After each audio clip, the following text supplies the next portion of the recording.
Iyon, magluluto muna tayo ng tipid ulam ngayon. Pero bago ang lahat, shoutout muna kay Ma'am Ivy Dilco, Rosel Andasan, Perry Carino, at kay Crijane Kailin. Umpisaan muna natin sa pagsisir ng ipon o isasangag muna natin.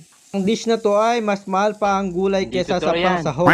Pag naluto Bola na, lang yan. iset aside muna natin. Lalagay tayo ng mantika. Syempre, hindi mawawala ang bawang, pampabango ng hininga. Tapangin pa natin gamit ang sibuyas. Lalagay rin tayo ng alamang, pampalasa. At imekos-mekos lang natin hanggang mag-brown. Tapos isusunod na natin ang sayo girl. Ay, sayote pala. Maglalagay rin tayo ng durog na paminta. Maglalagay rin tayo ng chicken cubes, dagdag pampalasa. Tapos imekos-mekos lang natin ulit. Maglalagay rin tayo ng Evian water, isang baso at kalahati. Takpan natin at isimmer natin ng mga 7 minuto. Nung lumambot na yung sayote natin, ilalagay na natin yung shrimp natin at maglalagay din tayo ng green na sili. Takpan at isimmer lang natin ng 1 minuto.